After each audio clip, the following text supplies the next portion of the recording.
Hi viewers எல்லோருக்கும் வணக்கம். இன்னைக்கு கண்மணி அன்புடன் நாடகத்தில் கண்மணியும் அன்பும் சூப்பராக ட்ரெஸ் பண்ணிக்கிட்டு அவங்க கல்யாண நாளை சிறப்பிக்க வராங்க. அப்போது புண்ணியராஜ் ஐயோ அழகான ஜோடின்னு பாராட்டுறாரு. எல்லாருக்கும் கண்மணி அன்பு மேலே அப்படியே கண்ணே பட்டுடுற மாதிரி இருக்காங்க.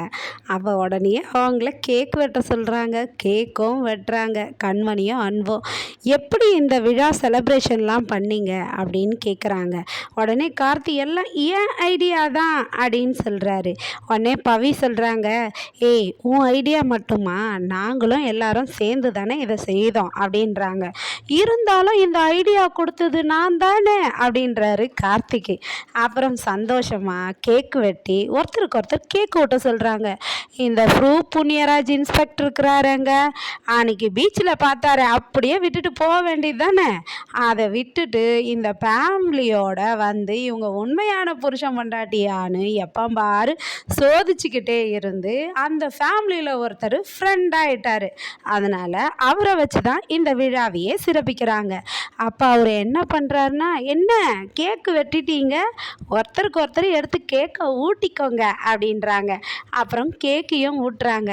ஊட்டிட்ட பிறகு கண்மணியும் அன்பையும் உட்கார வச்சு பரிமாறவும் செய்கிறாங்க.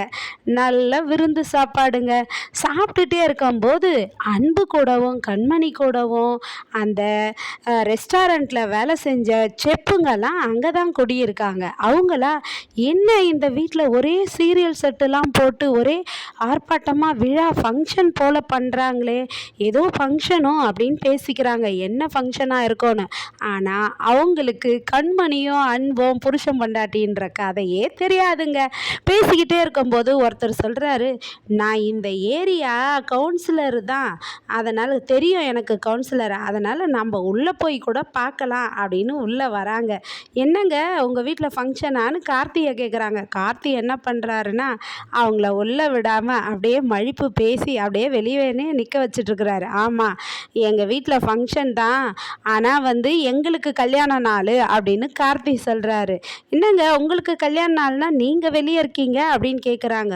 ஒன்றும் இல்லை, சும்மா வந்தேன், சரி எங்கள் வீட்டில் நல்லி எலும்பு பிரியாணி சாப்பிட்றீங்களா அப்படின்றாரு கார்த்தி. உடனே அவங்களாம் என்ன சொல்கிறாங்கன்னா, கூப்பிடாத வீட்டுக்கு எதுக்கு போகணுன்ட்டு ஒரே பில்டப்பு. இன்னும் பிரியாணியா, நாங்கள்லாம் டெய்லியும் எத்தனோ வகையை பிரியாணி செய்து அசத்துனவங்க எங்கள் கையால் அப்படின்றாங்க. அப்படியா அப்படின்றாரு. ப்ரோ, உங்களுக்கு பழைய சாதம் எப்படியோ அடிக்கடி சாப்பிடுவீங்களோ அது மாதிரி எங்களுக்கு பிரியாணின்றாங்க. சொல்லிட்டு அவங்களும் போயிடுறாங்க. அதுக்கப்புறமா கண்மணியும் அன்பையும் வச்சு இந்த புண்ணியராஜ் என்ன பண்ணுறாருன்னா, உடனே நீங்கள் ஒருத்தருக்கு ஒருத்தர் ஒரு கேம் வைக்கணும், ஒருத்தருக்கு ஒருத்தர் என்னென்ன நல்ல விஷயங்கள்லாம் நடந்துச்சு அதை சொல்லுங்க அப்படின்னு சொல்கிறாரு. உடனே என்ன நல்ல விஷயம்னு அன்போட டேர்ன் வருது. அன்பு நீ சொல்லு அப்படின்றாரு. உடனே அன்பு வந்து அதெல்லாம் வேண்டாம் அப்படின்றாரு. இல்லை இல்லை சொல்லியே ஆகணும்ன்ட்டு அன்போட ஃபேமிலி எல்லாம் கம்பல் பண்ணுறாங்க. அப்போ அன்பு சொல்கிறாரு, நான் வந்து ஒரு டயபிட்டிஸ் பேஷண்ட்டு நான், ஆனால் டயாபெட்டிக் இருந்தோம் எல்லாருமே என்னை வந்து அது ஒரு குறையோடு தான் பார்த்தாங்க. கண்மணி மட்டும்தான் என்னை அது வந்து ஒரு குறையோடு பார்க்கல. அவள் வந்து எனக்கு என்ன தேவையோ எல்லாத்தையும் பார்த்துப்பா. அதுவும் இல்லாமல் யாருக்கு என்ன தேவையோ, தெரிஞ்சவங்க தெரியாதவங்களாக இருந்தாலும் யார் வந்தாலும் அவங்களுக்கு ஓடி போய் உதவி பண்ணுவா. விரோதியாக இருந்தாலும் அவள் நல்லது தான் நினைப்பா. அது மாதிரி நிறைய விஷயங்கள் அவகிட்ட சொல்லிக்கிட்டே போகலாம் அப்படின்னு சொல்கிறாரு.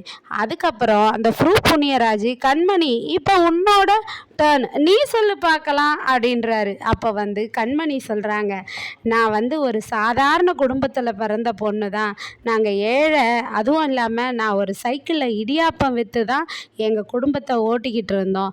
ஆனால் சைக்கிள் ஓட்டி இடியாப்பம் விற்றேன், அதுக்கப்புறம் ஸ்கூட்டி ஓட்டினேன், அதுக்கப்புறம் இப்போ காரும் ஓட்டுவேன். இது எல்லாத்தையும் சொல்லி கொடுத்தவர் இவர் தான்.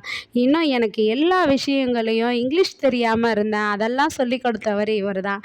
இன்னும் நிறைய நானும் சொல்லிக்கிட்டு போகலாம், ஆனால் அதை கேட்கறதுக்கு உங்களுக்கு தான் டைம் இருக்காது இல்லை அப்படின்றாங்க. உடனே புண்ணியராஜ் இதை கேட்டதும் ஒரே அழையாக அழுகுறாருங்க. என்ன அழ சத்தம் வருதுன்னு பார்த்தா இந்த இன்ஸ்பெக்டர் புண்ணியராஜ் தான் அழுகுறாரு. என்னன்னு கேட்டால், அதாவது நீங்கள் சொல்கிறத கேட்கும்போது எனக்கு எங்கள் மனைவி ஞாபகம் வந்துருச்சு. அவள் வந்து இப்போ உயிரோடு உயிரோடு இல்லை, இறந்துட்டா.